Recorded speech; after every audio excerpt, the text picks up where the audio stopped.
What if one of the most famous king in history never existed?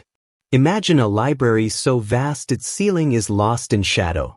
Its shelves stretch for miles, heavy with volumes. Countless books of poetry, epic tales, grand paintings, and deep scholarly works, all dedicated to the life of one man.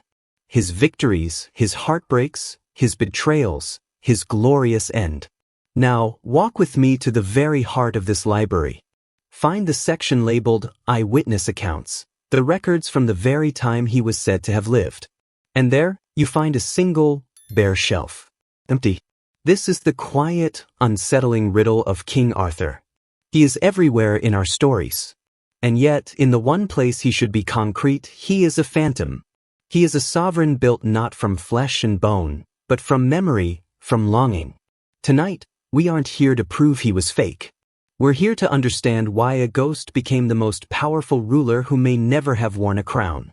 I'm glad you've joined me. As you settle in, I wish you peace, deep rest, and perhaps a little whisper of inspiration from the past. If this journey resonates with you, feel free to let everyone know where in the world you're listening from in the comments below. There's a gentle comfort in knowing a quiet community is sharing this story in the late hours. But that question still hangs in the silent air around us, doesn't it? Was he ever real? The answer, like so much in the deep past, is a beautiful, frustrating, and echoing, perhaps. To even begin to look, we must leave behind the shining towers we imagine. We must strip away the polished armor, set down the enchanted blades. We must travel back, far back, past the age of knights and chivalry, to a different twilight. A grim, chaotic, and muddy dusk, the end of Roman Britain. Picture that world in the 5th century. It was not an age of soaring castles. It was an age of collapse. The last Roman legions, those ironclad symbols of order, of paved roads and written law, had packed their standards and sailed away around the year 410. They were recalled to defend a dying heartland, and they never returned. What they left behind was a society suddenly, terrifyingly exposed. Imagine a creature pulled from its shell. The people who remained, accustomed to central heating, mosaic floors, and a distant army that handled the barbarian problem, were now utterly on their own. And from the east, new sails appeared on the horizon. The Angles, the Saxons, the Jutes, crossing the cold North Sea in long, lean ships. From the north and west came other pressures. To put it mildly, it was a terrible time to be alive. Stone villas were abandoned, their fine floors slowly buried under moss and mud. Towns emptied. Life grew short and desperate. This was a time of hastily rebuilt hill forts, of wooden walls slick with rain, of local warlords gathering small, oath-bound bands of fighters. This is the fractured world that would desperately need a hero named Arthur. Mainstream history tells us this period, the very time of Arthur's supposed life, is called the Dark Ages for a reason. Not because people were ignorant, but because the light of written records nearly went out. Rome's administrative machine was gone. The new Saxon kingdoms had not yet found their scribes.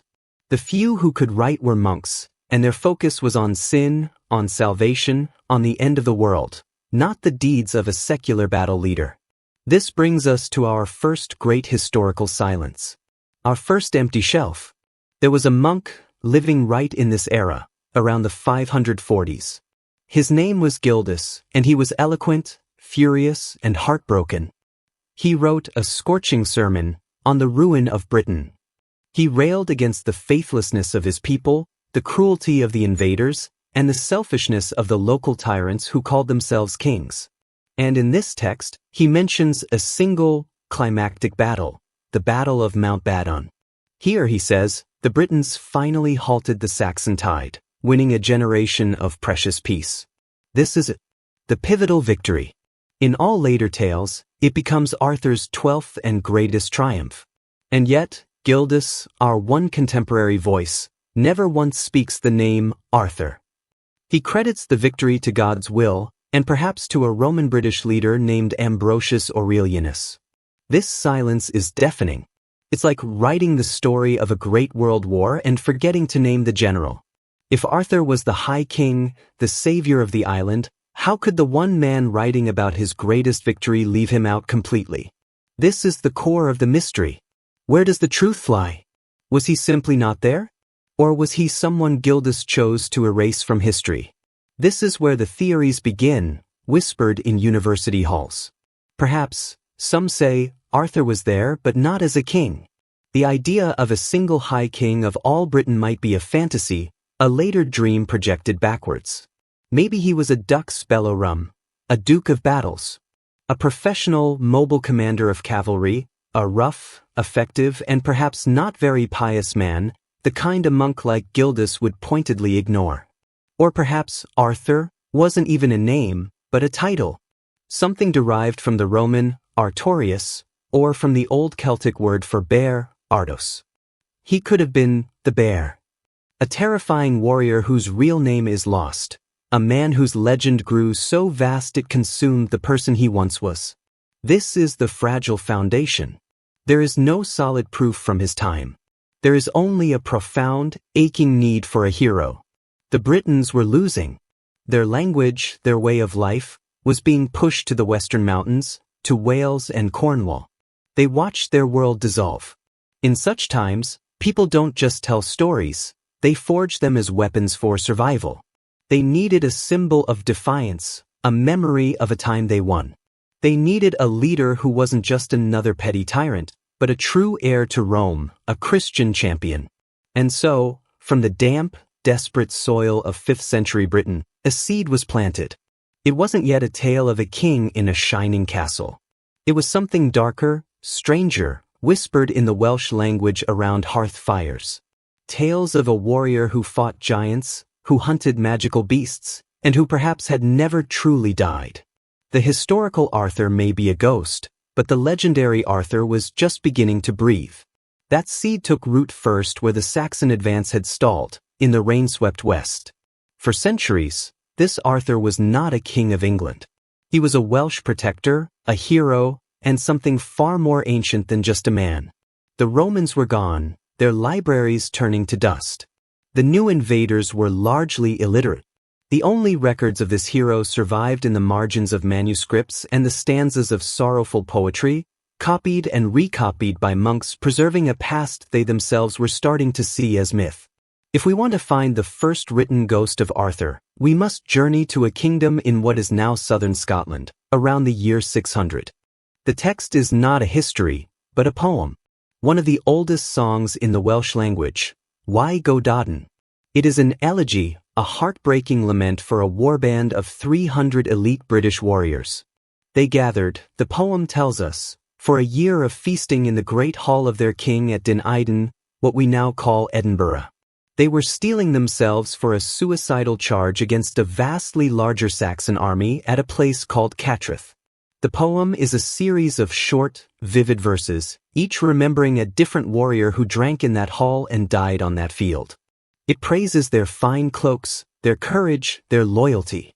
And in the verse for a warrior named Gwarder, the poet writes that he fed the black ravens on the fortress wall, that he was a force of nature. But then the poet adds, almost casually, he was no Arthur. This single, offhand line is electrifying. It's not a story about Arthur. It's a comparison. A mic drop moment from the 7th century. The poet, reaching for the ultimate standard of martial prowess, says, he was incredible. But let's be honest, he wasn't Arthur. What does this tell us? By the year 600, Arthur's name was already a legend. He was the benchmark, the hero against whom all others were measured. This isn't proof of a historical king, but it is solid evidence of a powerful, widespread myth, alive far earlier than many once believed. He was the name you whispered when you wanted to describe a warrior of impossible valor. But a name in a poem is not a biography. For that, we must wait another 2 centuries. The silence is finally broken around the year 830 by a Welsh monk known to us as Nennius. He compiled a strange, wonderful, messy book, the Historia Britanum, the history of the Britons. It's less a modern history and more a passionate, chaotic scrapbook of a people. Nennius gathered oral traditions, king lists, biblical genealogies, and Roman fragments, stitching them together to create a narrative for a people who felt theirs was slipping away. And in his work, he gives us the first ever resume of our hero. He writes that Arthur fought alongside the kings of the Britons, but he himself was the Dux Bellorum, the Duke of Battles. This is a critical detail. Nennius doesn't call him a king. That title belonged to others. Arthur is something else, more Roman, more professional. This fits perfectly with that fragmented post-Roman world. Arthur isn't sitting on a throne. He's in the saddle, a mobile, charismatic general the squabbling local rulers turn to in a crisis. Then, Nennius does something that defines the legend forever. He gives us a list. The 12 great battles of Arthur. For the first time, we move from a vague, he was a hero, to a concrete set of supposed events. The names are archaic and misty. The first was at the mouth of the River Glane. For more on another river, the Douglas. The sixth on the River Bassus. The seventh in the forest of Celadon, a name humming with ancient magic. And the 12th, the climax, Mount Badam. The very same battle Gildas described. But where Gildas was silent, Nennius is clear. Arthur was there. And he wasn't just present, he was the battle. Nennius adds a stunning, superhuman detail. Arthur, on that single day, killed 960 men by his own hand. The legend is inflating, moving from greatest warrior to a demigod. He is also, crucially, a Christian hero. Nennius claims Arthur bore the image of the Virgin Mary on his shield and won through her power. The historical mystery here is immense. Where were these 12 battles? Historians and enthusiasts have tried to pin them on a map for 1,000 years, with little consensus. The names are too old, too vague. The Forest of Celadon is simply the ancient wildwood of Scotland. This list, some historians suggest, may not be the biography of one man. It might be a piece of bardic poetry, a greatest hits of British victories over decades, which Nennius, in his patriotic fervor, attached to a single, unifying hero. A few years later, another document, the Annals Cambriae, Welsh Annals, adds 2 more tantalizing, tragic details. These annals are a dry, year-by-year list. Under the year corresponding to 516 AD, a monk writes, "The Battle of Badon, in which Arthur carried the cross of our Lord Jesus Christ for 3 days and 3 nights on his shoulders, and the Britons were victors." This confirms the story, adding a 3-day struggle. But then, under the year 537 AD, a new, chilling entry, the Battle of Camelot, in which Arthur and Medrawd fell. Here it is. The first mention of his final battle, the first mention of Medrawd, the man who would become Mordred, and the first mention of Arthur's death. It's not a glorious end but a stark statement. He fell. This is the bedrock. The Arthur of the Dark Ages. Not a king, but a general. Not a man of chivalry, but a brutal, effective warrior. Pious, superhumanly strong, and ultimately mortal.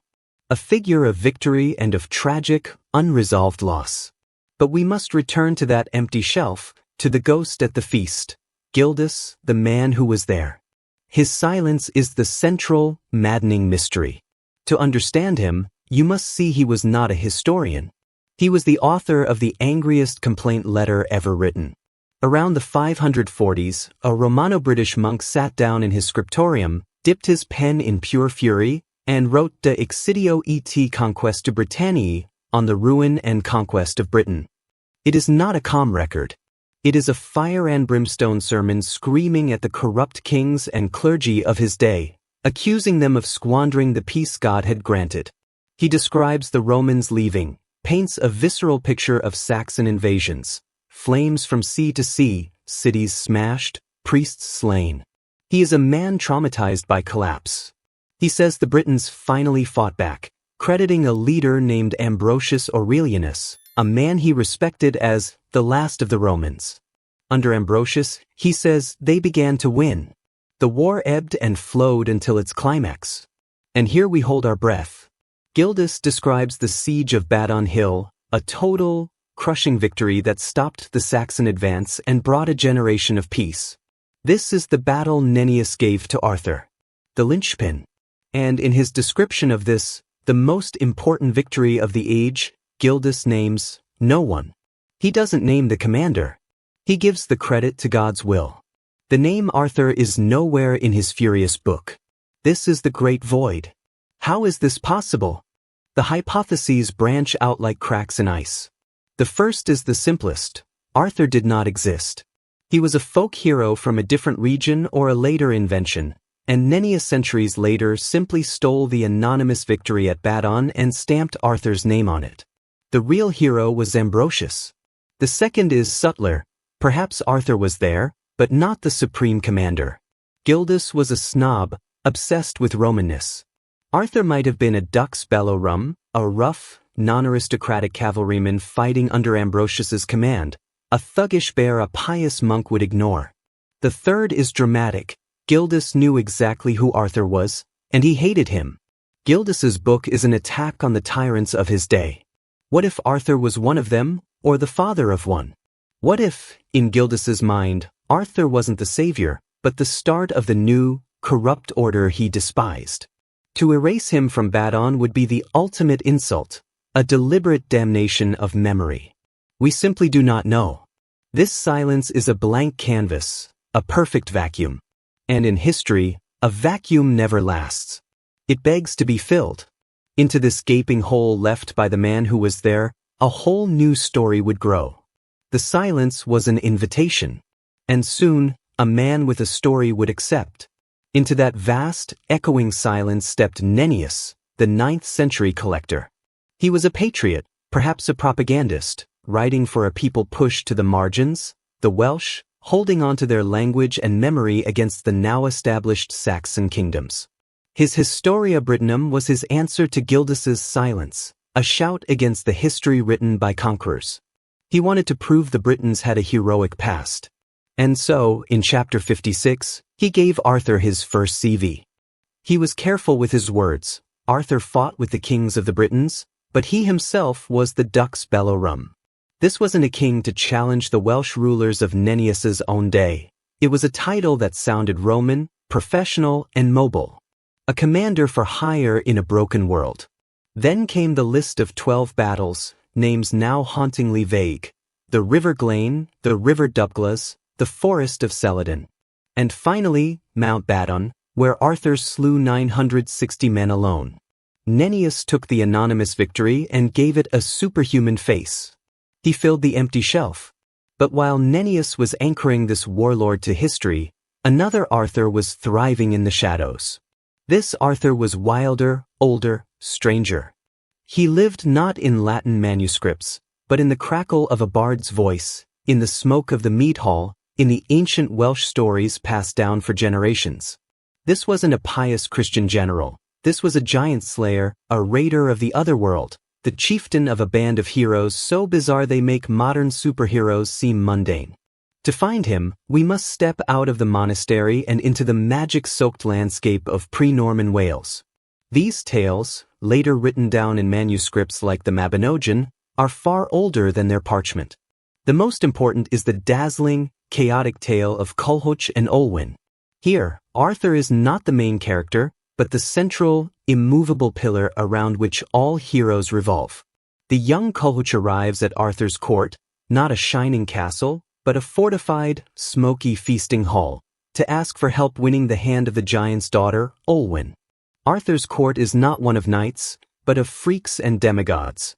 Kai, who can hold his breath for 9 days. Bedwer, the one-handed spearman. Men who can hear an ant stir 50 miles away. This is Arthur's comitatus, his warband, a collection of mythological archetypes. To win Olwen, they must complete 40 impossible tasks, a checklist of mythological labors. The most famous is the hunt for the monstrous boar, Twrch, a chase that rages across Wales, Ireland, and Cornwall, etching place names into the land with its rampage. This is the mainstream fact of the Welsh tradition. Arthur is a mythological hero chieftain, his primary legend a great, magical boar hunt. An even older, darker poem, Pryd and the Spoils of the Otherworld, gives us a grimmer Arthur. It describes a disastrous expedition Arthur leads in his magical ship, Prydwen, to raid the Celtic otherworld, and to steal a magical cauldron of plenty. The raid is a catastrophe. 3 shiploads we went, except 7, none returned. This is not a Christian quest. It's a pre-Christian raid on the land of the gods. So, which Arthur is real? Nennius's pious general or this pagan raider, this leader of a magical boar hunt? A powerful hypothesis emerges. Perhaps this magical Arthur is the original. Perhaps Arthur was never a man at all, but an ancient god, a bear god, Ardos, a protector of the land. Over time, as Christianity spread, the old gods were demoted to heroes. Nennius, hearing tales of this great hero of the past, simply took this mythological figure and slotted him into the historical gap Gildas left, attaching his famous name to the real Battle of Badon. By the 11th century, 2 streams flowed in parallel. For Latin-reading monks, Arthur the Dux Bellorum. For Welsh bards, Arthur the Magical Chieftain. These 2 powerful, contradictory ideas were waiting for one brilliant, ambitious man to slam them together and create the king we think we know. That man was Geoffrey of Monmouth. Geoffrey lived in a world of profound upheaval. After the Norman conquest of 1066, a new French-speaking elite ruled England, but they lacked a national story for the island itself. They needed a grand, sweeping British epic to rival Virgil's Aeneid. Geoffrey, an ambitious cleric with Welsh connections, saw this vacuum and decided to fill it with breathtaking audacity. Around 1136, he produced the Historia Regum Britanniae, History of the Kings of Britain. In elegant, scholarly Latin, he claimed he was merely translating a very ancient book given to him, a book no one else ever saw. It was almost certainly a brilliant fabrication, a device to give his creation the authority of ancient truth. And what a creation it was! He took Nennius's Dux Bellorum, the magical hints from Welsh lore, and wove them into a seamless, compelling tapestry. Most importantly, he promoted Arthur. In Geoffrey's history, Arthur is no longer a duke fighting with kings. He is the High King of all Britain. Geoffrey gives him a detailed, tragic lineage, a wife named Guinevere, a court, a capital. But Geoffrey's Arthur is not just a local defender. That's just the beginning. Once he unites Britain, he becomes a pan-European conqueror. He takes Ireland, Iceland, Norway, and Gaul, France. He establishes a court of such splendor it attracts heroes from all over the world. Then, at the height of his power, he is challenged by the Roman Emperor Lucius. Arthur gathers a vast, multinational army and invades the continent, defeats the emperor, and plans to march on Rome itself. He is on the verge of becoming Emperor of the West. Only then does Geoffrey introduce the tragic flaw. News comes from home. His nephew Mordred, left as regent, has committed treason, seized the crown, and taken Queen Guinevere. Arthur abandons his conquest, returns to Britain, and meets Mordred at the River Camel in Cornwall, the Battle of Camelot. It is now a heartbreaking civil war. Mordred is slain, but Arthur is mortally wounded. And then Geoffrey gives the final, crucial piece. Arthur is carried to the Isle of Avalon so his wounds might be healed.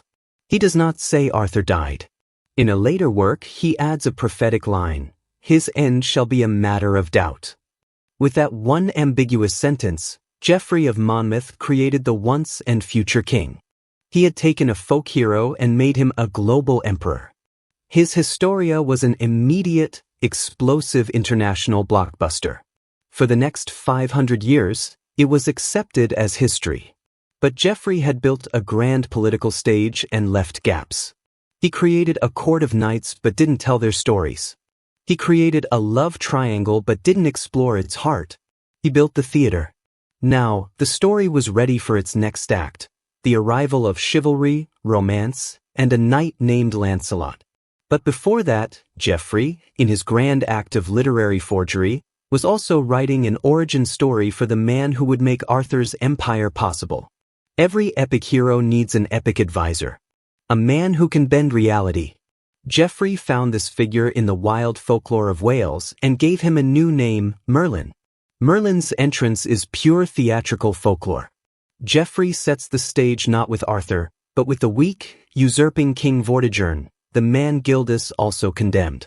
Vortigern is trying to build a fortress in the mountains of Snowdonia, but every night the stones his men lay collapse. His magicians give a dark solution. To stabilize the foundation, he must sacrifice a boy with no father. Messengers find such a boy in Caermarthen. His mother, a nun, claims an incubus, a spirit, fathered him. The boy, named Myrddin in Welsh, is dragged before the king. But instead of pleading, he laughs. He mocks the magicians and reveals the truth. The fortress is built over a hidden underground pool. Vortigern orders his men to dig, and they find it. Merlin then commands, "Tell me what is in the pool." The magicians are silent. The boy declares that at the bottom lie 2 hollow stones, and inside them, 2 dragons sleep. The pool is drained, the stones cracked open, and 2 colossal dragons, one red, one white, erupt and begin a fierce battle. The red dragon eventually triumphs. Vortigern, shaken, asks what this means. The boy launches into a long, cryptic, visionary speech, the Prophetie Merlini. The white dragon, he says, is the Saxons. The red is the people of Britain. The Saxons will overrun the land, but then, the boar of Cornwall shall come to the rescue. That boar is Arthur. This scene is Merlin's literary birth. But where did Geoffrey get it? He likely found a version in Nennius's Historia, where the boy prophet is named Ambrosius, the same historical general Gildas named. Geoffrey wanted to use Ambrosius as a king, so he needed a new name for his prophet. He found it in popular Welsh legends of a 6th-century warrior bard named Myrddin W. Merlin the Wild, a figure driven insane by battle who fled to the forest, gained the gift of prophecy, and uttered sorrowful laments. Geoffrey took the name and prophetic reputation of Myrddin and grafted it onto the boy in the dragon story, Latinizing the name to Merlinus. Thus, Merlin was born, no longer a mad poet of the woods, but the eminence Gryce, the wizard behind the throne, the architect of Britain's destiny. With his prophet set, Geoffrey turned to Arthur's ascension, and it is surprisingly political. When King Uther Pendragon dies, the realm is in chaos. Merlin approaches the Archbishop of Canterbury and reveals Uther had a secret son, Arthur. The nobles agree to meet this 15-year-old boy. He is presented, crowned, and accepted. It's a coronation by revelation, a political solution. But for a 12th-century audience obsessed with primogeniture, this was weak.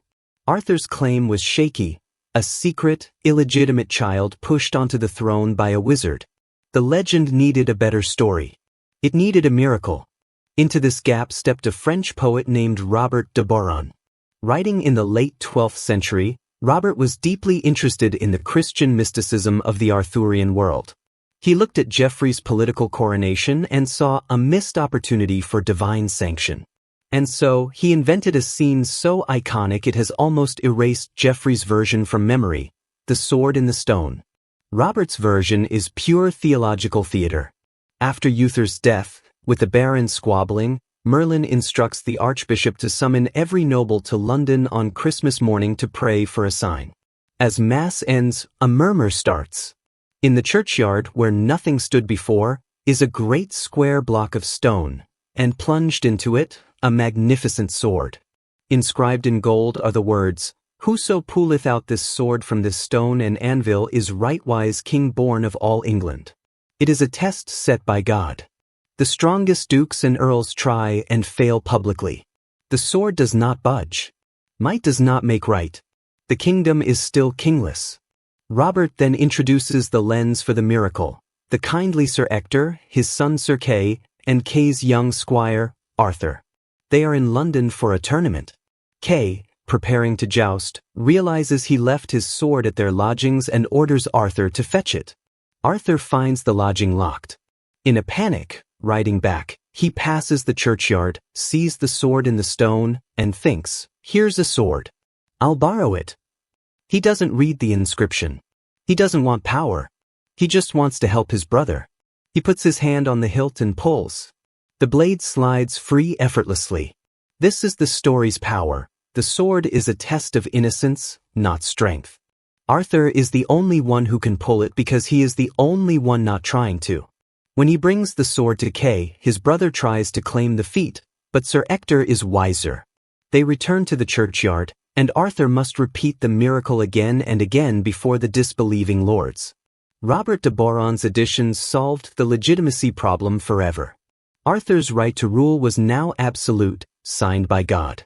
But this public miracle was a cover, an official story papering over a much darker, stranger, and morally complex secret, the story of Arthur's conception. Geoffrey gives us this tale. It begins with Arthur's father, Uther Pendragon, a strong king but a man ruled by passion. At a great feast, he sees Igraine, the beautiful wife of Gorlois, Duke of Cornwall. Uther is consumed by an obsessive, violent lust. Igraine, a faithful wife, is terrified and tells her husband. Gorlois, proud and short-tempered, does the unthinkable. He flees the court with his wife without the king's leave, an act of open rebellion. Uther, enraged, declares him a traitor and raises his army. Gorlois races to Cornwall and adopts a desperate strategy, hiding himself in the castle of Demiliac, but sending Igraine to Tintagel, a fortress on a jagged headland thrust into the Atlantic, connected to the mainland by a narrow, wind-blasted bridge, considered impregnable. Uther's army surrounds both castles, but the king, sick with love, falls into despair. He summons Merlin. The wizard, a pragmatist, sees a way to channel this destructive energy. He makes a bargain. He can get Uther to Igraine by making him look exactly like Gorlois, but the child begotten of this union must be given to Merlin to raise. Uther, half mad, agrees. That night, Merlin uses his arts to reshape Uther into a perfect duplicate of the Duke. Disguised as Gorlois's retainers, they ride to Tintagel. The guards, seeing their Duke, lower the drawbridge. Uther, wearing another man's face, enters the fortress. Igraine, believing her husband has returned, receives him. That night, Arthur is conceived through profound magical deception. And here comes the brutal, tragic twist. At that very hour, the real Gorlois at Demiliac leads a desperate charge against the besieging army and is cut down, dying not knowing of his wife's betrayal. This dark origin, founded on rape by deception, murder, and a broken oath, is the legend's true bedrock. Why such a problematic story? Perhaps because it was necessary. Arthur had to be special, a child of magic and destiny. By having Merlin orchestrate it, the sin is lifted from Arthur himself. He is the product of a plan, a being of both worlds, destined from his first moment to be separate and alone. Arthur was now a king, born of a secret, his public legitimacy from the sword and the stone, his true origin a tale of magic and tragedy. This duality defined him. And as this boy king took the throne, he faced an immediate, practical problem, uniting the most powerful, arrogant, and violent men on the island, the barons and dukes. His first great feast was a political nightmare. In the rigid feudal hierarchy, seating arrangements were a matter of survival. To favor one lord was to insult another. The legend provides a solution so elegant it feels revolutionary: the Round Table. It first appears not in Geoffrey, but around 1155 in a French poet named Wass's adaptation. He simply notes that Arthur had a round table to avoid quarrels of precedence. A circle has no head, no foot. The king sits among his knights, not above them. It was a radical idea, transforming vassals into a fellowship, a brotherhood bound by an oath of equality. Later, Robert de Boron wove it into his Christian backstory, making it a sacred object. Merlin created it for Uther as a copy of the Table of the Holy Grail, which was itself a copy of the Table of the Last Supper. One seat, the Siege Perilous, was to remain empty, reserved for the one perfect knight. The table was now both a symbol of human equality and a divine quest for spiritual perfection. Did it exist? In Winchester Castle, a colossal wooden round table, 18 feet across, hangs on the wall. But science tells us its timbers were felled between 1250 to 1280. It was likely built for a round table tournament by the Arthur-obsessed King Edward I, later painted by Henry VIII with his own face as Arthur. It is not Arthur's table, but powerful proof of how the idea had captivated real kings. The symbol had become more real than the man. And this symbol needed a home. A fellowship so revolutionary needed a capital, a city that was itself a beacon. It needed a name that rings with magical resonance. It needed Camelot. Camelot. In our shared imagination, it is the perfect castle. The shining city on a hill, white towers scraping a clean sky, banners of the red dragons snapping in the wind. A pinprick of perfect order in a dark, chaotic world. It is the unmoving heart of the Arthurian universe, the anchor of the dream. And yet, here is the first sharp shock. It is a total invention and a surprisingly late one. Geoffrey of Monmouth, our great inventor, never uses the word. He placed Arthur's capital at a real location, Caerleon on Usk in Wales, a massive Roman fortress fitting for a post-Roman king. The name, Camelot, appears for the first time almost as a throwaway line in a French poem from the 1170s. The poet, Chrétien de Troyes, simply mentions Arthur is holding court at a place called Camelot. He doesn't describe it. He doesn't say where it is. Perhaps it was a name from a folk tale, or perhaps he invented it because it had a good, strong Celtic sound. But the name stuck and grew. Later writers, especially the French, projected all their ideals of a perfect, chivalric Gothic city onto this blank canvas. Camelot became the dream capital, a place outside of geography. This has led to the great, centuries-long mystery. If Camelot was real, where was it? Candidates are many. There's Geoffrey's Caerleon, with its real Roman amphitheater mistaken in medieval times for the Round Table itself. There's Winchester, favored by Sir Thomas Malory, mostly because that massive prop table was already hanging on its wall. But the most tantalizing candidate for a historical fortress of a 5th-century warlord is Cadbury Castle in Somerset. It is a massive ancient Iron Age hill fort, a natural stronghold looming over the landscape. Archaeology in the 1960s revealed something electrifying. This ancient fort was massively refortified on a colossal scale in the late 5th century, the Age of Arthur. Its crude ramparts were rebuilt with stone and timber in a distinctly British style. And at the very summit, they found post holes for a massive timber-framed great hall, far larger than any other from that period. Contrast the myth with this bleak, muddy reality. The myth is a soaring Gothic cathedral of a castle. The reality of 5th century Cadbury would have been terrifyingly impressive but deeply uncomfortable. A ring of earth banks topped with a wooden palisade slick with rain, a long, dark, smoky hall smelling of wet wool and unwashed warriors. This was the court of a duck's bellow rum, the fortress of the man Nennius described. It was a barracks, a last-ditch defense against the end of the world. And it sits close to villages named Queen Camel and West Camel. A faint, lingering echo of the name Chrétien would make immortal. The ultimate hypothesis is that Camelot is not a physical place, but a utopia, which in Greek literally means no place. It is the name we give to the idea of Arthur's court, the dream of a perfect, just society. It is a floating symbol, a grand stage. And now that this stage was built, with its shining imaginary walls and its round table, it was time for the actors to take their seats. But the knights who would come to define the legend, Lancelot, Galahad, Percival, were not, as you might expect, from Britain at all. They were waiting across the Channel, in the courts of France. The story of Arthur, the political epic, was finished by Geoffrey. But the stories of his knights had not even begun.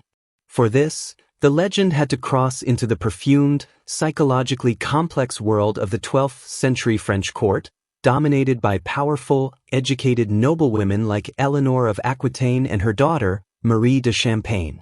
These women were connoisseurs of art and poetry, trapped in political marriages. They were not interested in another dry history about who conquered Gaul.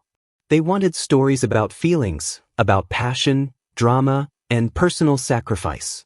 They wanted romance. The man who gave it to them was Chrétien de Troyes. Writing under Marie's patronage in the 1170s ADS, Chrétien is arguably the most important figure in the legend after Geoffrey. He invented 3 things that would define Camelot forever: the individual quest, the code of chivalry, and the agonizing, beautiful poison of courtly love. Crétin realized the most interesting stories happen away from court. Camelot was not the subject, it was the starting point. Arthur fades into the background, becoming a static, symbolic king, the quest giver. The real heroes are the individual knights.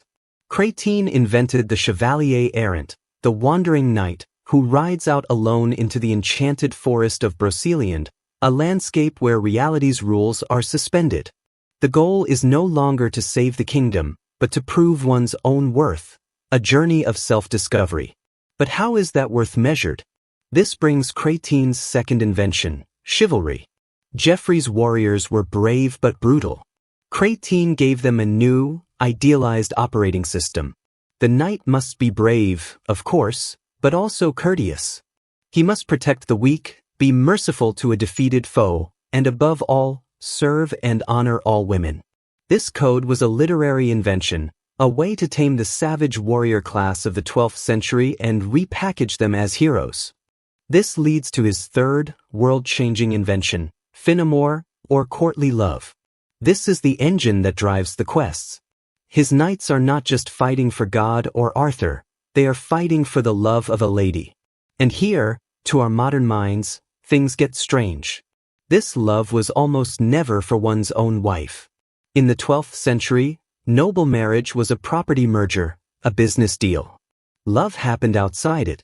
Courtly love, as idealized by Crétin and his patrons, was a secret, often adulterous, and deeply spiritualized passion. The knight would worship a noble lady, often his lord's wife, from afar. He would wear her token, perform impossible deeds of valor not to win her, but simply to be worthy of her. She was his inspiration, his muse. Why this explosive obsession with adulterous love? The most compelling hypothesis is that it was a safe literary fantasy, an escape valve for the aristocratic women who were its primary audience. Women like Marie de Champagne, trapped in political marriages, could not control their own lives. But in these stories, they became the center of the universe, the judges, the patrons, the figures whose approving glance could make a knight the greatest in the world. It was a fantasy that gave them power. Crétin wrote 5 great Arthurian poems. He gave us definitive stories of Sir Yvain and Sir Percival. He gave us the first mention of Camelot.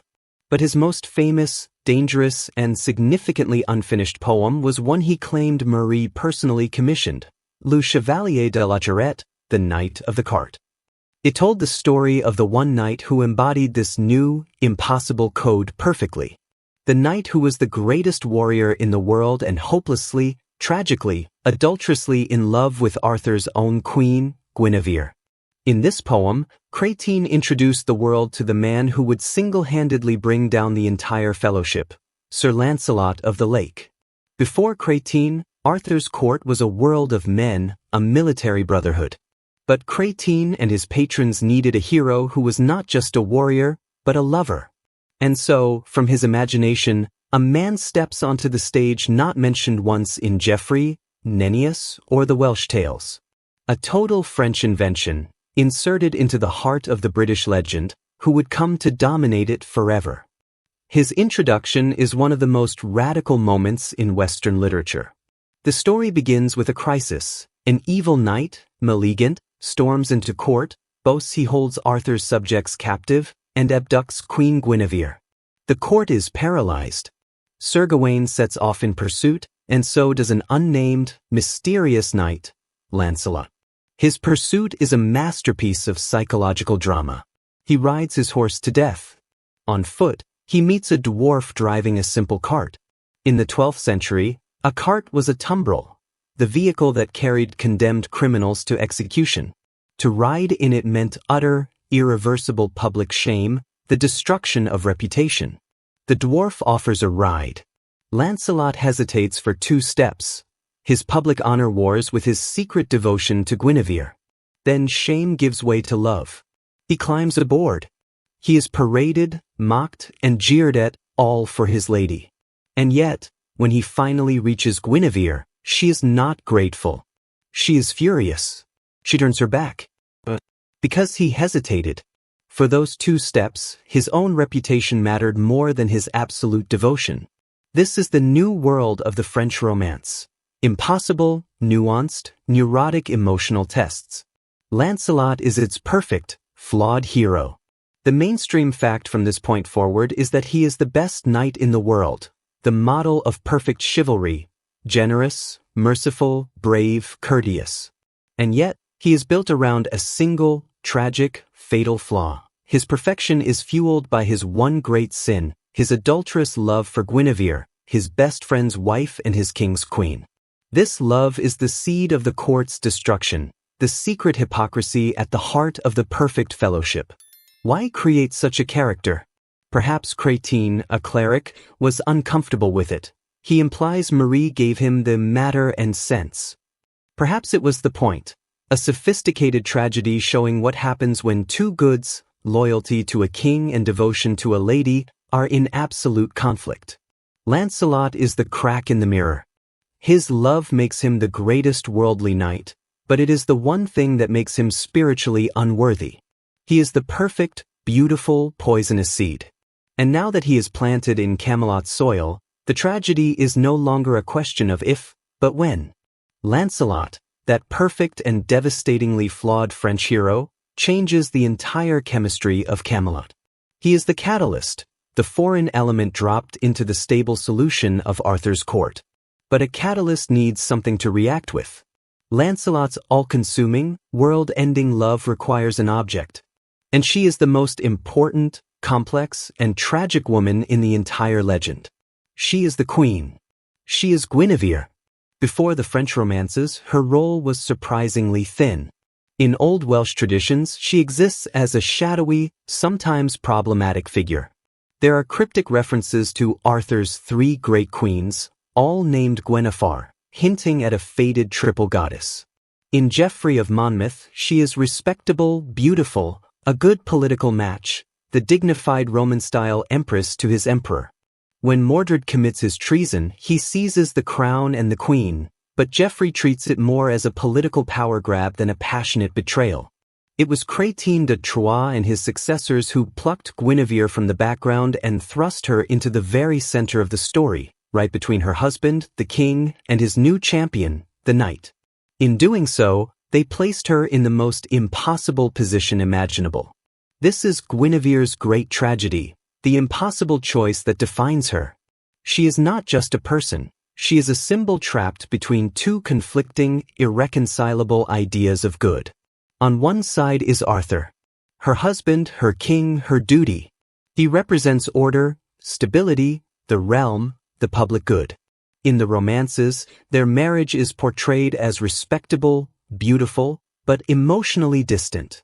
A political union, the foundation of the kingdom. To betray Arthur is not just to betray a husband, it is to betray the kingdom itself.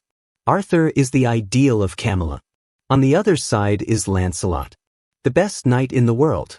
Her champion, her devotee, her passion. He represents everything the new code of courtly love demands. He is the man who sees her, not the queen. He is the man who would ride in the cart of shame, sacrificing public honor for private devotion. He is thrilling, dangerous, and utterly devoted. He is the new, intoxicating good of the French romance. The idea that personal, passionate love is the highest virtue. Guinevere is the woman caught in the middle.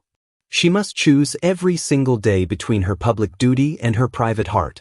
And the legend, in its wisdom, makes her choice a foregone conclusion. She chooses Lancelot. Or more accurately, she and Lancelot are drawn together by a force as powerful and impersonal as fate. Their love is portrayed as a grand, consuming, and ultimately doomed passion. A love that is as much a part of the legend's divine plan as the sword in the stone. This is the mainstream fact of the high medieval legend. Guinevere and Lancelot's adultery is the original sin of Camelot. It is the secret, festering wound, the hypocrisy at the center of the perfect court. Everyone, it seems, knows. But no one dares speak of it, because to speak it would be to make it real, and to make it real would be to bring the entire shining edifice crashing down. Arthur, in particular, is often portrayed in a state of willful denial. A king who must not see what is happening because his entire world depends on his not seeing it. Is she a villain, a victim, a tragic heroine? The medieval writers themselves seem unable to decide.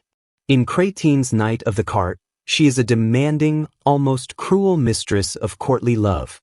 In later works, like the massive 13th century Vulgate cycle, she is more human, passionate, yes, but filled with guilt, fear, and a genuine, though less passionate, love for Arthur. She is trapped by her own beauty and the impossible demands of the two men who love her. A fascinating hypothesis circles back to those ancient, pre-French whispers. The name Guinevere can be translated as white shadow or white phantom, hinting at an otherworldly nature. The recurring theme, even in the earliest tales, is her abduction. She is constantly being stolen. Meleagant does it in the French romances. Mordred does it in Geoffrey. Even in the Welsh life of Saint Gildas, a man named Malwas, king of the summer country, which sounds like a pagan otherworld, abducts her. Why is she always being stolen? One powerful theory suggests this is a faded myth, that Guinevere was never a woman at all, but a Celtic sovereignty goddess, a goddess of the land itself. In ancient belief, the king could only rule by marrying the land's goddess. To abduct the goddess was to make a rival claim to the kingship. This would make her affair with Lancelot not just a story of human passion, but a deep mythological betrayal of the land, a sign that King Arthur is losing his grip on his kingdom. Whether goddess or human, Guinevere's choice introduces the poison. The court is now at its absolute zenith, powerful, famous, civilized. But underneath, this love triangle is rotting the foundations. The fellowship is bound by an oath of truth, but its two greatest members are living a profound lie. This spiritual sickness, this hypocrisy, creates a new kind of wasteland, not of monsters and Saxons, but of the soul. The court's worldly perfection is complete, but it has become spiritually hollow. And into this hollow, a new, desperate, and divine quest will have to be born. The story, as told in the Great Vulgate cycle, reaches its crisis at the Feast of Pentecost. All the knights are gathered. Arthur will not eat until, as he says, some great marvel appears. Suddenly, the hall shakes.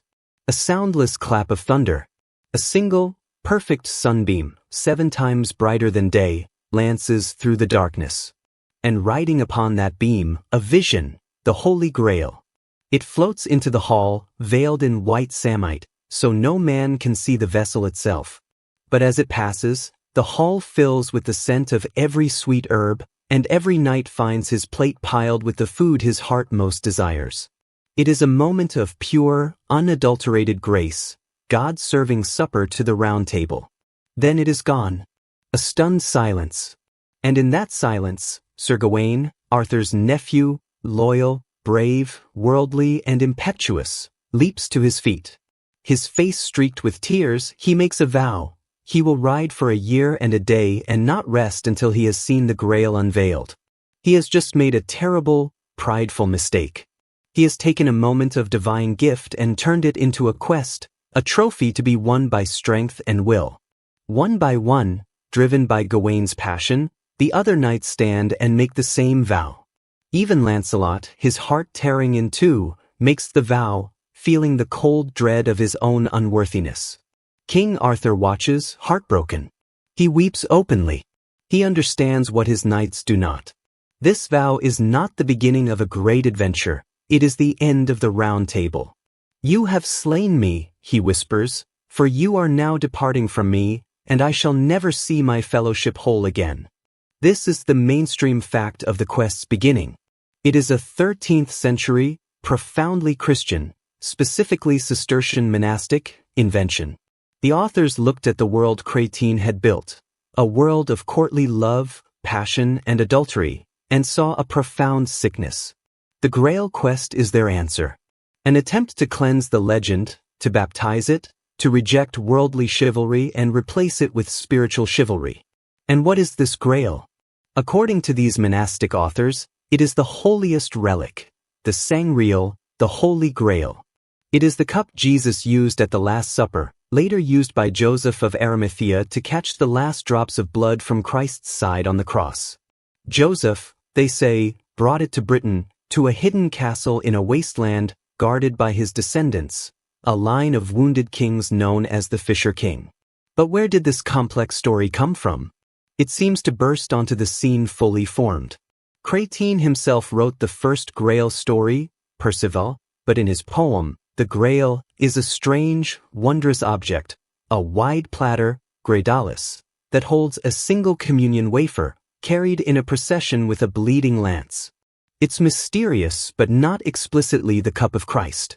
The most powerful hypothesis is that the Holy Grail is a perfect example of a faded myth.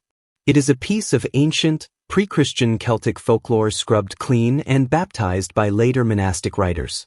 Remember that dark Welsh poem Prydwen, where Arthur raids the otherworld to steal a magical cauldron that provides endless food and would not cook for a coward.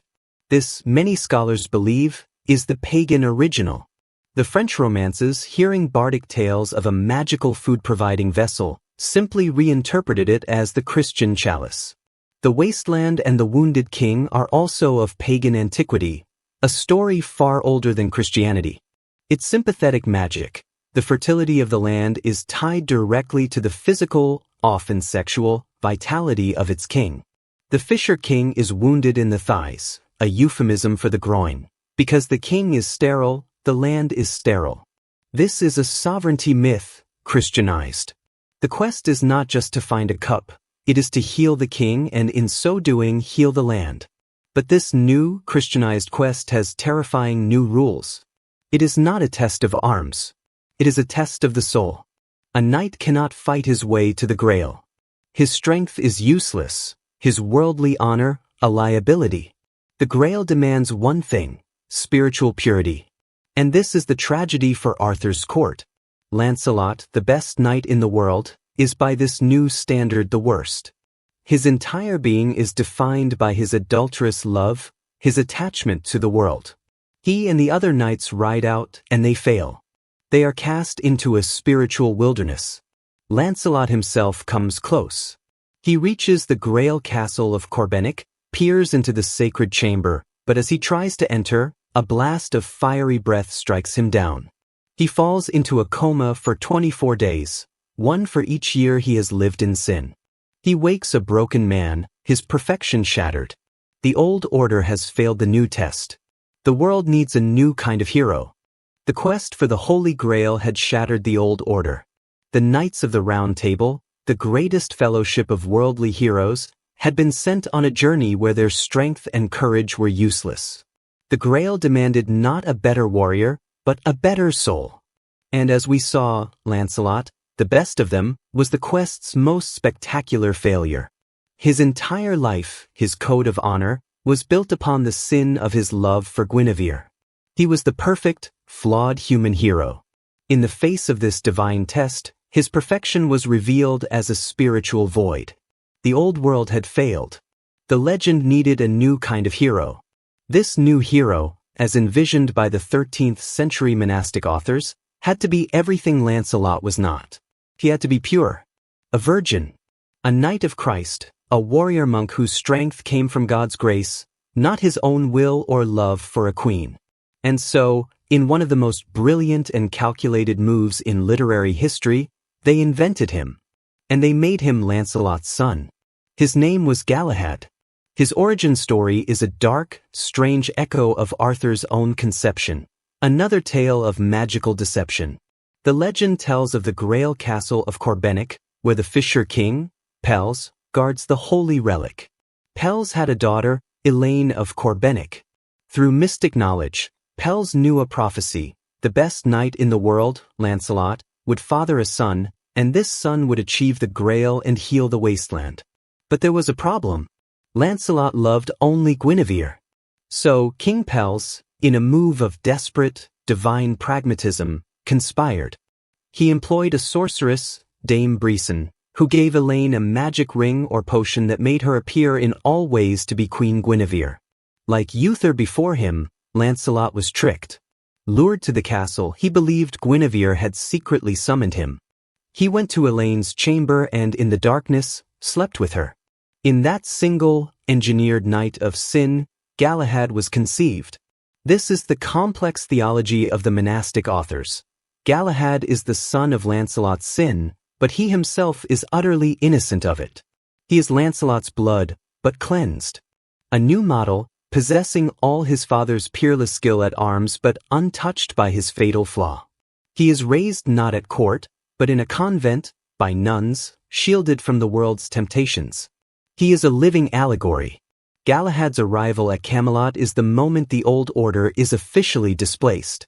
It happens on the day of the Pentecostal feast, just before the Grail appears. A mysterious old man in white leads the young, unarmed Galahad into the great hall. Galahad is clad in red armor, a symbol of Christ's passion. The old man leads him to the one fatal seat at the round table, the Siege Perilous, the seat Merlin had reserved, which would consume any unworthy man. For a generation, it had sat empty. Galahad, with no fear, sits down. The knights watch in horror, expecting him to be destroyed. Instead, the magical inscription on the seat, which had read, Perilous, changes. It now reads, This is the seat of Sir Galahad, the High Prince. He is the one. The test is over. The new hero has arrived. All old hierarchies are rendered meaningless.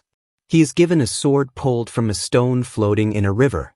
He is given a shield, a holy relic. And when the Grail appears and the quest begins, Galahad is its designated hero. He is not, in a modern sense, a character. He is an idea.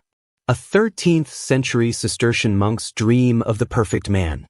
Humble, pious, and a virgin.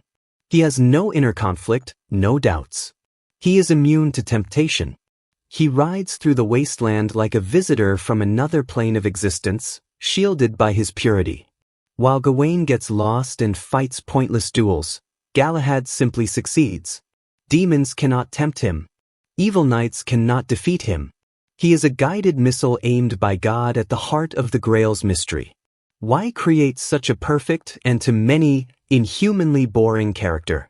The hypothesis is that Galahad is pure theological propaganda. The monastic authors despised Lancelot and the adulterous courtly love he represented.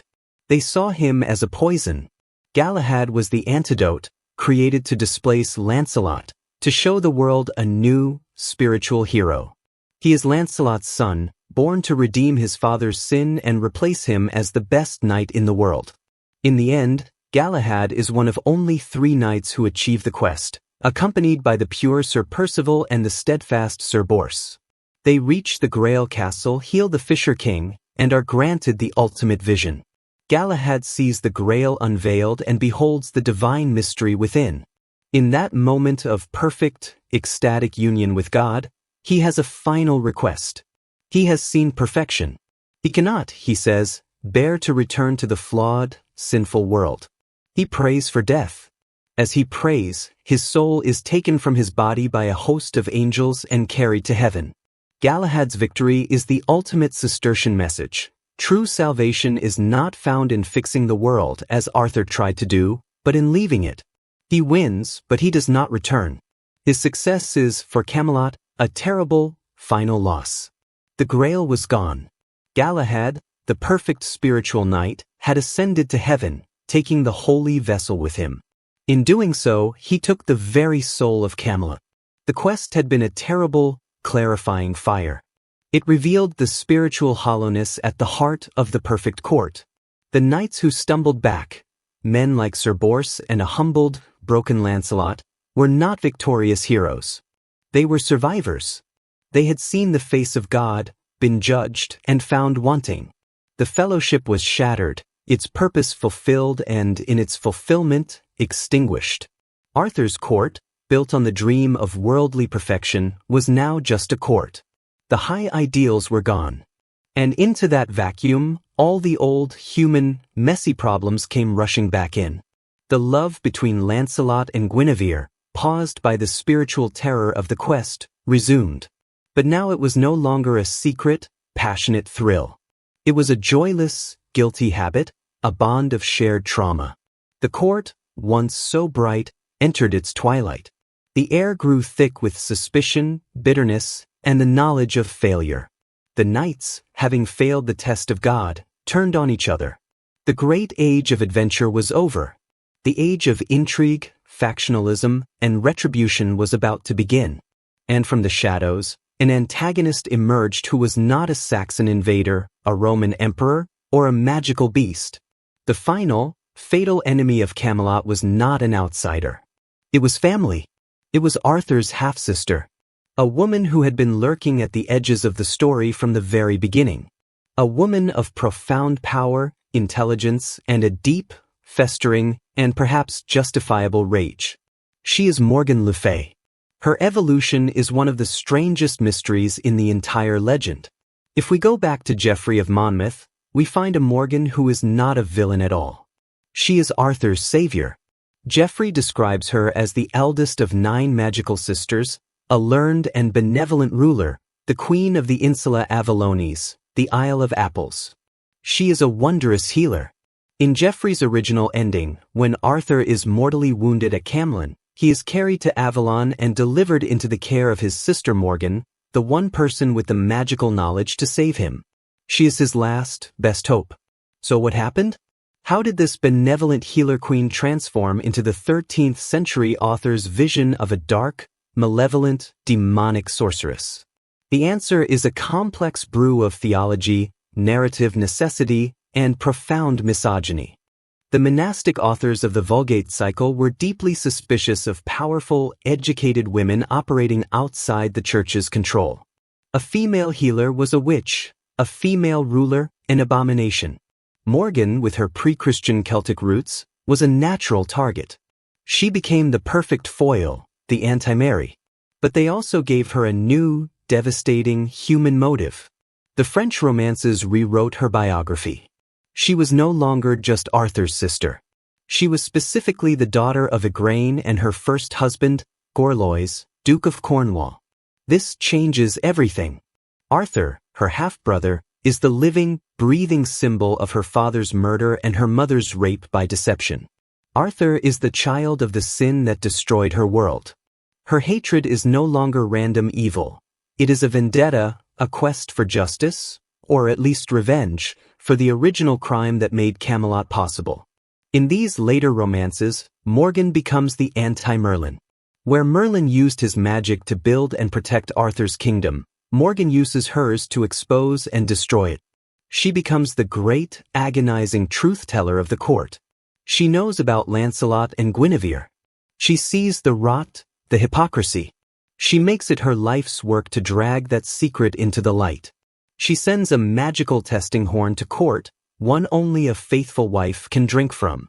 She paints the entire story of Lancelot's affair in murals in a remote chapel. Her very name, Le Fay, is French for the fairy, connecting her to the fates of classical myth, the sisters who spin, measure, and cut the thread of life. That is her true role. She is an agent of destiny, the embodiment of that original dark conception at Tintagel, returned to ensure the kingdom built on that sin will inevitably, justly, be brought to ruin by it. She is the nemesis of Guinevere, the dark queen to the light. And her relentless scheming will provide the fuel for the final, tragic civil war. The Grail was gone.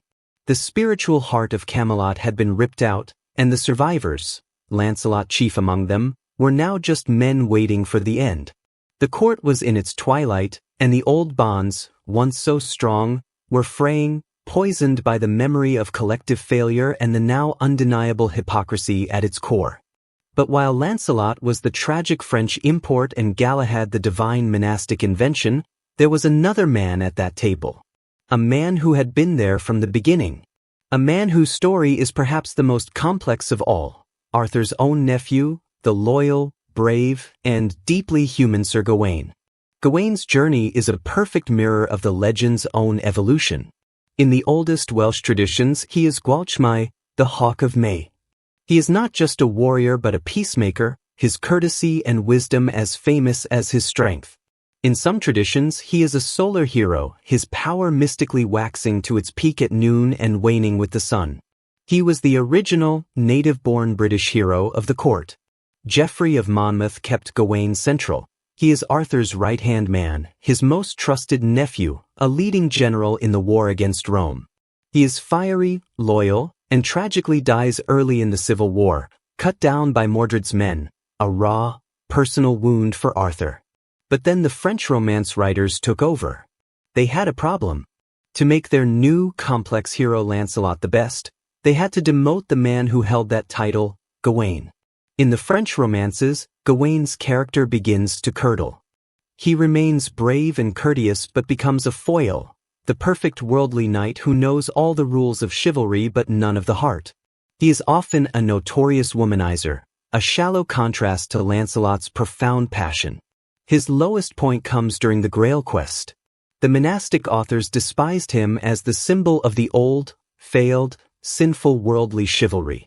He was the one who made the rash, prideful vow to see the Grail, turning a spiritual gift into a trophy hunt. While Galahad rides a path of divine grace, Gawain wanders the wasteland, spiritually blind, angry, and lost. A hermit literally reads him the riot act, telling him he has been disbarred from the quest by God. He is the great failure. But this is not where his story ends. While the French authors cast him aside, a new literary tradition was emerging back in England, and the English loved Gawain. He was their hero, the British-born Hawk of May. In the late 14th century, an anonymous poet, a contemporary of Chaucer, wrote the single greatest, most complex poem of the entire Arthurian tradition, Sir Gawain and the Green Knight. This poem exists to redeem Gawain, to explore what his brand of chivalry, tra, meaning truth, loyalty, and plighted word, really means. The story is a test. A monstrous, green, magical knight crashes Arthur's Christmas feast and offers a beheading game.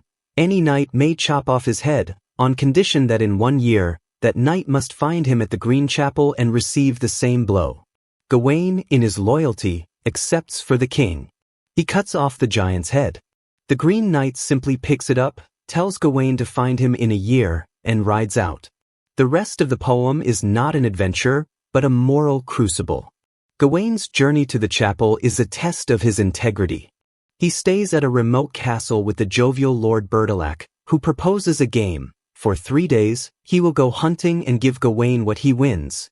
In return, Gawain must give Bertilac what he wins at the castle.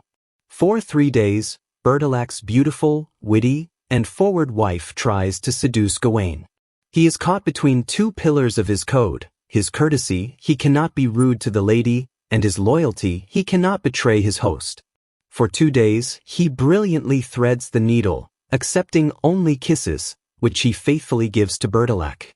But on the 3rd day, terrified of his impending execution, his resolve cracks. The lady offers him a green silk girdle, claiming it is magical and will protect him from harm. Gawain, in a moment of pure, human fear, accepts the girdle. That night he breaks his vow. He gives Bertilac the kisses but hides the girdle. He lies to save his life. He goes to the Green Chapel. The Green Knight reveals himself as Lord Bertilac. The whole test was an elaborate scheme by Morgan Le Fay. He swings his axe. He faints twice, honoring the 2 days Gawain was honest. The 3rd swing nicks Gawain's neck, drawing a single drop of blood, a tiny wound for a tiny sin. Gawain is not dead. He is flawed, and he is mortified with shame. He returns to Camelot and vows to wear the green girdle forever as a badge of his failure. But when he tells the court, they don't agree. They laugh. Arthur and the knights laugh with love and relief. They do not see his failure, they see his humanity. In a final, beautiful gesture of solidarity, the entire court vows to wear a green sash, not as a badge of shame, but to honor Gawain and his journey. This poem gives us the final, greatest Gawain, not a saint like Galahad, not a tragic adulterer like Lancelot. He is the human knight. The man who tries his absolute best to be perfect, fails in a small, relatable way, and has the grace to be utterly ashamed of it. He is, in the end, the one they all choose to emulate. But a kingdom founded on a sin of deception and a prophecy of doom cannot be saved by a green sash. The Grail was gone. The spiritual center was missing. The fellowship was now just a collection of flawed, aging, bitter men. The twilight was deepening, and the old, unspoken wounds of the court's founding were festering. The tragedy needed its final agent. It needed more than a magical schemer like Morgan. It needed an actor, a man with a claim, a grievance, and a destiny. It needed the man whose name, in the very first fragments, was bound to Arthur's in death. His name was Mordred. In that bleak, 10th century entry in the Annals Cambrii, it states simply, the Battle of Camelot, in which Arthur and Medrawd fell. It doesn't say he was a traitor, or Arthur's nephew, or his son. It just says they fell together. In some Welsh triads, Medrawd is listed as one of the 3 unrestrained ravagings of the Isle of Britain, who came to Arthur's court and dragged Guinevere from her chair. He is a problem, a source of chaos. Geoffrey of Monmouth gave that chaos a political shape. He makes Mordred Arthur's nephew, the son of Arthur's sister and King Lot of Orkney, the full brother of Gawain. This is the mainstream fact of his first coherent biography. He is a trusted member of the family. When Arthur sails to fight Rome, he leaves Mordred as regent. This is the fatal mistake. While Arthur is on the continent, Mordred acts. He forges alliances with the Saxons, the very enemies Arthur spent a lifetime defeating, seizes the crown, and, in the ultimate symbolic act of usurpation, takes Queen Guinevere. This is the treason that forces Arthur to abandon his conquest and return to civil war. But for later writers, this was not enough. Why would the brother of the loyal Gawain do this? The 13th century Cistercian authors of the Vulgate cycle planted a seed of doom so dark it eclipses all others. They rewrote his origin. In their version, Mordred is not Arthur's nephew. He is his son. And he is his incestuous son. The story is a dark mirror of Uther's sin. Arthur, a young, newly crowned king, is visited by a beautiful queen, Morgause, the wife of King Lot. He does not know she is his own half-sister, the daughter of Igraine and Gorlois. In a moment of youthful, ignorant lust, a sin born of fated ignorance, Arthur sleeps with his sister. That night, the prophecy is born. Merlin, in terror, reveals the truth. You have begotten a child who is destined to be your ruin. He will kill you with his own hands. Arthur, horrified, reacts not with penance, but with fear and cruelty. He becomes, for one terrible moment, King Herod. He commands all noble children born on May Day to be rounded up, placed on a ship, and set adrift to die. It is perhaps the most unchivalric, evil act of Arthur's life. But fate cannot be cheated. The ship wrecks. All the children drown except one.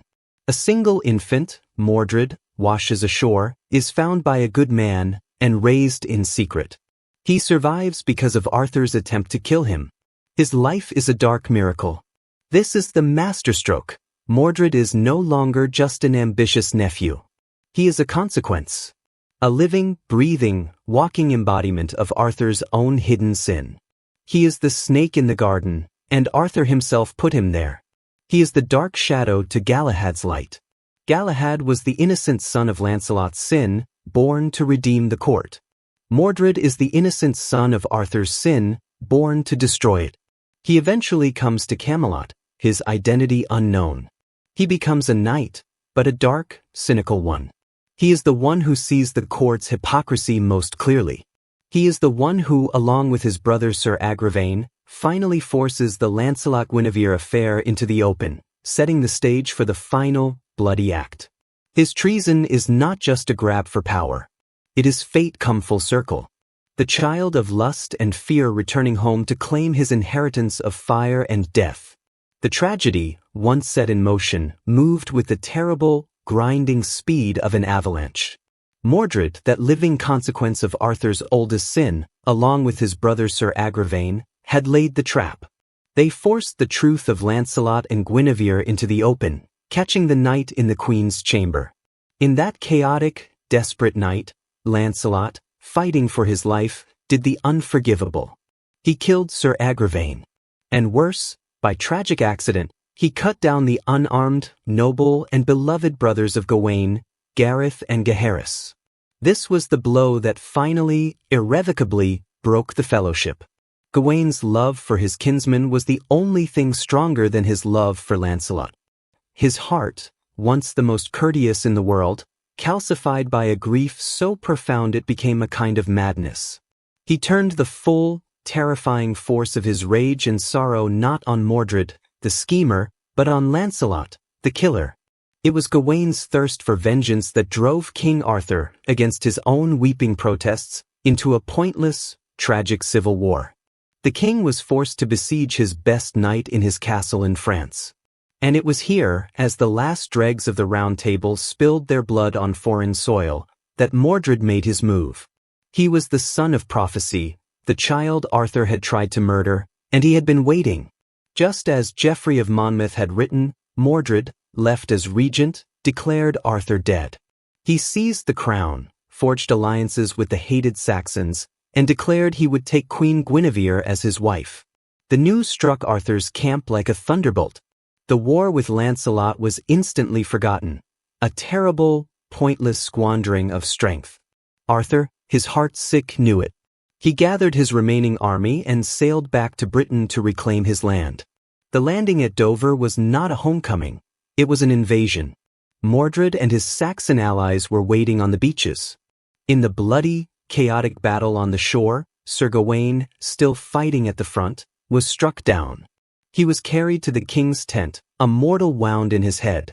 In those last terrible hours his rage finally broke. The madness of his grief ebbed, and he saw with perfect, agonizing clarity what his pride had done. He saw that Lancelot was the victim, that Mordred was the enemy, and that he, Gawaine, had forced his king's hand and destroyed the world. He used his last breath to write a letter to Lancelot, a note of profound, heartbreaking contrition, begging his old friend to forgive him and to come with all haste to save the king. And then at noon, the hour of his greatest strength, the Hawk of May died in his uncle's arms. Arthur was now truly alone. He had lost his nephew, his best knight, his wife, and his kingdom.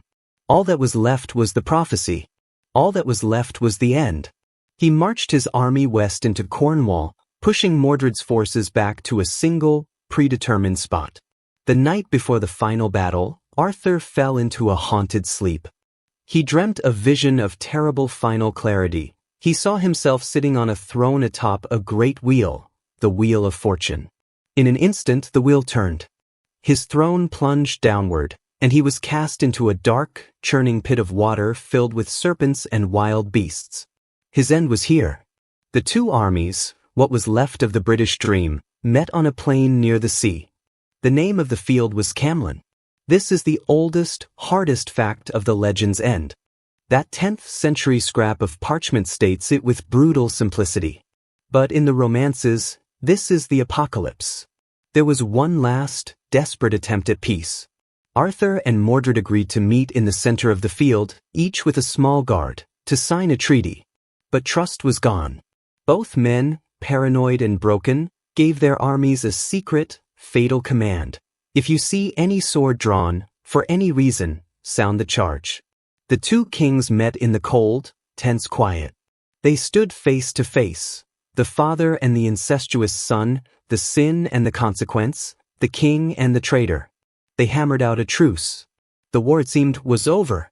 And in that moment, as the treaty was being signed, a single, tiny adder, a snake, a symbol of that first ancient sin in another garden, slithered from the grass and bit a knight on the foot. The knight, in a thoughtless, animal reflex, yelled in pain and drew his sword to kill the snake. It was enough. A single glint of polished steel in the morning light. On both sides of the field, the trumpet screamed. It was not a battle. It was a mutual, suicidal execution. The delete key pressed on the entire legend. They fought all day. A pure, formless, unchivalric slaughter. No quests, no mercy, no honor. Just the sound of steel on bone, the screams of dying men, the tearing of banners. The fellowship of the Round Table, the dream of a new age, died in the mud. By sunset, a terrible, bloody silence fell. The field was a ruin, a sea of the dead. King Arthur, wounded, weeping, stood leaning on his spear. Of his entire army, only 2 knights remained, Sir Lucan and his brother Sir Bedivere. And across the field, by a pile of shattered shields, stood one other figure, Mordred. The prophecy. "Give me my spear," Arthur whispered, his voice hoarse. Lucan, seeing the king's eyes, begged him, "My lord, let him be. The day is won. He is spent. Remember your dream." But Arthur was no longer a man. He was a king, and he was a destiny. "Now I see him yonder alone," he roared. "Traitor, thy death day is come." He gripped his spear, ran, and charged. He ran with all his remaining strength at his son. He struck Mordred with such force the spearhead punched through his armor, through his body. A shaft of sunlight, the legend says, shone through the wound. Mordred, in his death agony, knew he was finished. But he was the child of doom, and he would have his due. With his last, inhuman strength, he pushed himself up the spear shaft, past the blade, until he was chest to chest with the king, and he raised his own sword. With one final apocalyptic blow, he struck Arthur full on the side of the head, cutting through helmet and skull. Mordred fell dead. Arthur fell to his knees. He was mortally wounded. The fellowship was broken. The king was fallen. The field was silent, save for the groans of dying men. Sir Lucan, his guts spilling from trying to lift his king, died, his heart bursting in a last terrible act of loyalty. Now, on the vast, dark plain of Camelot, only one knight remained. Not Lancelot the greatest, not Galahad the purest, not Gawain the most courteous. It was Sir Bedivere, the bold, the one-handed. He was the last. Arthur, his breath coming in ragged, wet gasps, knew he had only moments. "Take my good sword, Excalibur," he whispered to Bedivere. "Go to that water's side, and throw my sword in that water. Come again and tell me what thou there seest." Bedivere took the sword and stumbled away through the fields of the dead to the edge of a great, misty lake. He looked at Excalibur, the hilt a masterpiece of gold and jewels glittering in the faint light. He thought, this is the last symbol of the kingdom. To throw this away is a sin, a waste. He could not do it. He hid the sword under reeds and returned.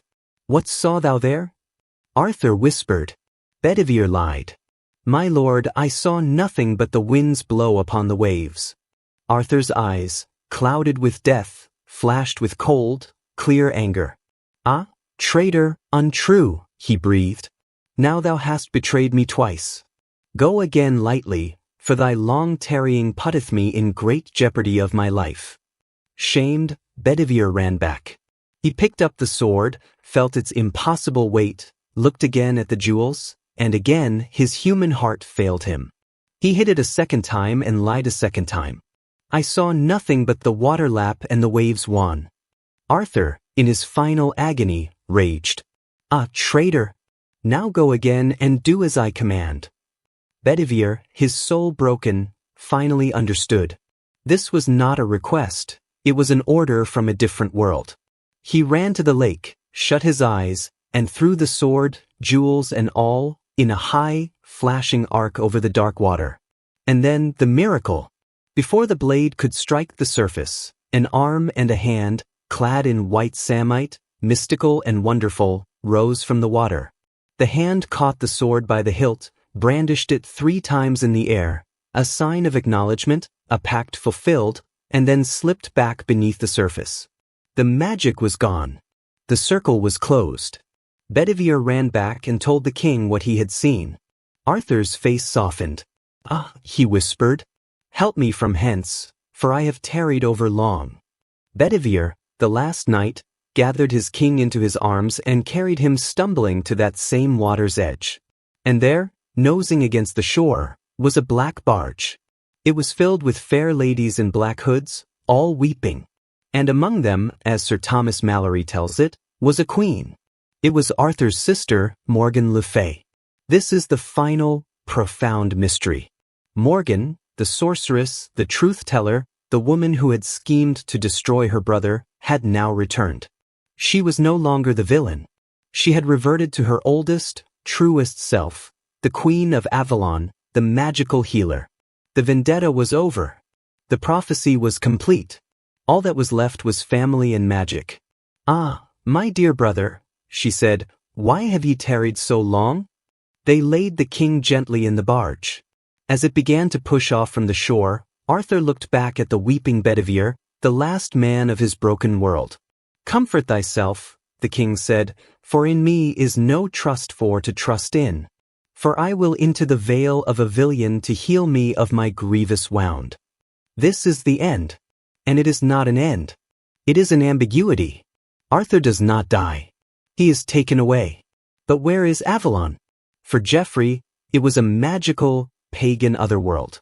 For later Christianized England, a hero had to have a grave. In 1191, the monks of Glastonbury Abbey, a place anciently an isle surrounded by water, made a stunning announcement. They had found a massive oak coffin with the bones of a giant man and a smaller skeleton with a scrap of golden hair, and with it, a lead cross inscribed, Hic Iacet sepultus in Clitus Rex Arturius in Insula Avalonia. Here lies buried the famous King Arthur in the Isle of Avalon. It was almost certainly politically motivated propaganda. King Henry II was at war with the Welsh, who believed Arthur was sleeping and would return. The grave was a message: stop waiting. He's dead. The dream is over. But the dream was stronger than the monks. The ambiguity Geoffrey planted, his end shall be a matter of doubt, was too powerful. The myth refused the grave. And so, on that faked grave, Sir Thomas Malory, writing his great book centuries later, adds one last, defiant, immortal sentence. Yet some men say in many parts of England that King Arthur is not dead, but shall come again. I will not say it shall be so, but rather I will say, here in this world he changed his life. But many men say that there is written upon his tomb this verse, Hic Iacet Arthurus, Rex Quondam, Rex K Futurus.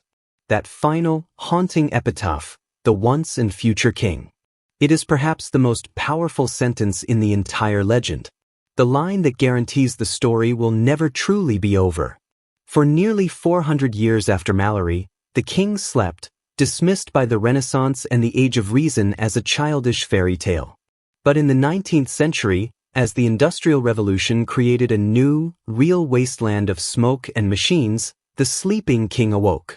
The poet Alfred, Lord Tennyson rebuilt Camelot as a Victorian stained-glass cathedral in his Idylls of the King, presenting Arthur as a blameless, Christ-like gentleman, a moral compass for a confused empire. Then, in the 20th century, shattered by the trenches of World War I, T.H. White smashed that statue open. In The Once and Future King, he asked what Arthur was like as a boy and made him a humanist hero, an anti-fascist parable educated by a Merlin who had seen the horrors of the modern world. White passed the candle on. And in our own age, the story has become a wildfire of reinterpretation, a gritty historical novel, a feminist retelling from Morgan's perspective, a satirical film, a superhero blockbuster.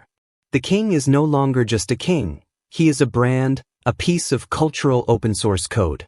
Why this story? Why has this misty, muddy 5th century maybe become the single most enduring myth of Western civilization? The most powerful hypothesis is that it survives precisely because it is not true. It is not anchored to a single, hard historical reality. Its very emptiness, the empty shelf we began with, is its greatest strength. It is a hollow crown, and every generation is invited to place it on the head of the king it needs. The legend is not a story. It is a mirror. The 12th century looked in and saw Lancelot and courtly love. The 13th century looked in and saw Galahad and spiritual purity. The 15th century night prisoner Thomas Malory looked in and saw a tragic, human lament for lost brotherhood. The Victorians looked in and saw a blameless moral statue. The 20th century looked in and saw an anti-war humanist. We look in and see a flawed anti-hero, a chance to deconstruct the lie. The story persists because it contains all our stories. It has the boy who would be king, the wise mentor, the perfect tragic love, the bond of brotherhood, the dark betrayal, the great spiritual crisis, and that last immortal promise of a second chance. We went looking for a king. We chased the ghost of a 5th century warlord. But the real Arthur was never the point. The historical Arthur is a fascinating academic puzzle, a ghost on an empty shelf. But the legendary Arthur, he is real. He is more real than the man he may or may not have been. He is the embodiment of a single, simple, desperately human idea. The dream that we can build a better world, a place of justice, equality, and meaning, if only for a little while. And the knowledge that when we, in our flawed, human, tragic way, inevitably fail, the story will not be over. The barge, black and silent, floats away from the shore. The last knight is left weeping in the world of men. The dream has faded, but the promise remains. Rex quondam, Rex K futurus. The once and future king. The dream is not dead. It is only sleeping, waiting just beyond the mist in the quiet, green vale of Avalon. It is waiting for us. Thank you for listening. If this journey into the past has helped you find a moment of peace, consider subscribing to Sleepy Owl for more tales to guide you into rest. Wishing you a deep and tranquil sleep. Good night.